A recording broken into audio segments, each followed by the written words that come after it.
अमरावती महानगरपालिका निवडणुकीसाठी राष्ट्रवादी काँग्रेस पार्टीने रणशिंग फुंकले असून आगामी निवडणुकीसाठी पक्ष पूर्ण ताकदीनिशी मैदानात उतरणार असल्याचे स्पष्ट संकेत मिळाले आहेत।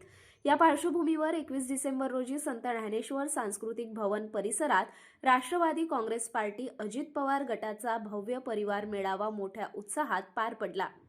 या मेळाव्यात आमदार सुलभा संजय खोडके यांनी कार्यकर्त्यांना मार्गदर्शन करताना ठाम शब्दात सांगितले की ही निवडणूक लढायची नसून जिंकायची आहे। निवडणुका येतात आणि जातात, मात्र सर्व समाज घटकांच्या विकासाचे प्रश्न सोडविण्यासाठी समाजकारण अधिक महत्त्वाचे असल्याचे त्यांनी स्पष्ट केले। राजकारण करताना कार्यकर्त्यांना विश्वासात घेणे, त्यांची साथ आणि आशीर्वाद महत्त्वाचे असल्याचे त्यांनी नमूद केले।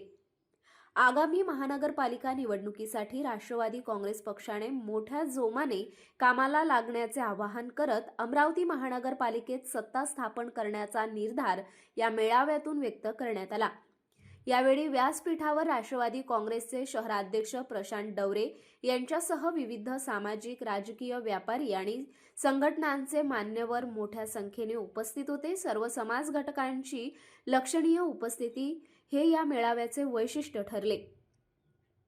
दरम्यान शेगाव रहाटगाव प्रभागातील काँग्रेसचे ज्येष्ठ कार्यकर्ते दीपक उर्फ गजानन लोखंडे यांनी आपल्या समर्थकांसह राष्ट्रवादी काँग्रेसमध्ये जाहीर प्रवेश केला। आमदार सुलभा खोडके यांनी त्यांचे पक्षात स्वागत केले। यावेळी प्रकृती कारणास्तव अनुपस्थित असलेले राष्ट्रवादी काँग्रेसचे संघटक महासचिव आमदार संजय खोडके यांनी दृकश्राव्य प्रणालीद्वारे उपस्थितांशी संवाद साधत महानगरपालिकेवर राष्ट्रवादीचा झेंडा फडकवण्याचे आवाहन केले। एकूणच या परिवार मेळाव्यातून राष्ट्रवादी काँग्रेसने अमरावती महानगरपालिका निवडणुकीसाठी पूर्ण ताकदीनिशी मैदानात उतरण्याचा निर्धार व्यक्त केला असून आगामी निवडणुकीची राजकीय धग वाढताना दिसत आहे।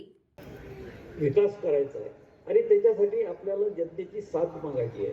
आपण जनतेला विश्वास दिला पाहिजे की आम्ही जे नगरसेवक आहोत, आम्ही जे निवडून येऊ तर आमचं वेस्टेड इंटरेस्ट काही राहणार नाही, हेच आमचं ध्येय राहणार आहे। त्या ध्येयावर आम्ही प्रयत्नानं पुढच्या काळामध्ये काम करणार आहोत। आणि मी तुम्हाला निश्चित सांगतो की आपण विश्वास द्या, आपण अजितदादाच्या संदर्भाने विश्वास द्या, सुलभा खोडकेंच्या संदर्भाने विश्वास द्या आणि माझ्या संदर्भाने विश्वास द्या की या महानगरपालिकेमध्ये जे काही बॅकलॉग आहे तो येणाऱ्या 5 पदं 100% आपण पूर्ण करू, एवढा विश्वास आपण सगळ्या जनतेला देण्याची गरज आहे।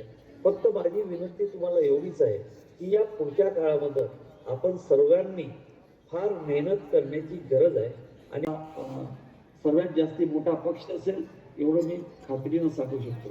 मागच्या काळामध्ये आपण माहिती आहे की लोक म्हणतील की महानगरपालिकेमध्ये राष्ट्रवादीचे काहीच नगरसेवक नव्हते, तर त्या काळामध्ये आपल्याला माहिती आहे की 14च्या ज्यावेळेस निवडणूक झाली त्यावेळेस माझी पक्षामध्ये आपण सर्व बिझी होतो आणि इमिजिएट त्याच पिरियडमध्ये आणि त्या पिरियडमध्ये आपण आपल्या सहकार्यासह काँग्रेसमध्ये होतो आणि त्यावेळेस काँग्रेसच्या सर्वांचा सिंहात आपला होता।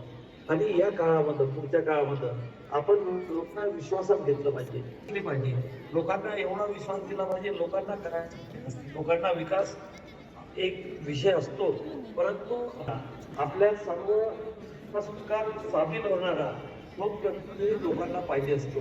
आज सुलभा खोडकेंचं जसं नाव आहे, सुलभा खोडकेंच्या बाबतीत लोक विकास कुठं कमी मागा झाला तरी प्रत्येकाला अटेंड करतात, प्रत्येकाला विश्वास देतात आणि आपला विश्वास त्या योजनेत करतात। तसं प्रत्येक कार्यकर्त्यांनी उमेदवार आहे त्या उमेदवाराला राष्ट्रवादी काँग्रेस पक्षाची महानगरपालिकेची आम्ही निवडणूक लढणार आहे। 87 नगरसेवक या ठिकाणी निवडून आणायचे, 22 प्रभाग आहे, त्याच्यामध्ये प्रत्येक प्रभागामध्ये 4 उमेदवार आहेत। ते 4चे 4 उमेदवार प्रत्येक प्रभागामध्ये उभे करणार आहे आणि 87 उमेदवार आम्ही लढणार आहे। सन्माननीय खोडके साहेबांचा काल ॲक्सिडेंट झाला, आपण सगळ्यांनी बघितलं आहे, त्याच्यामुळे त्या कार्यक्रमाला येऊ शकले नाही। डॉक्टरने त्यांना सांगितलं की तुम्ही त्या कार्यक्रमाला म्हणजे त्यांना बेड रेस्ट सांगितली असल्यामुळे ते येऊ शकले नाही, परंतु या ठिकाणी व्हर्च्युअल मॅटच्या माध्यमातून या ठिकाणी त्यांनी बोलणं केलं, सगळ्यांशी संपर्क साधला आणि आज हा जो मेळावा होता राष्ट्रवादी काँग्रेस पक्षाच्या परिवाराचा मेळावा होता, की जे तन मन धनाने आमच्या राष्ट्रवादी काँग्रेस पक्षाच्याशी जुळलेले आहे, फॅमिली मेंबर म्हणून आहे, त्यांचाच आम्ही या ठिकाणी त्यांना बोलवलं होतं आणि त्या माध्यमातून हा मेळावा घेतला।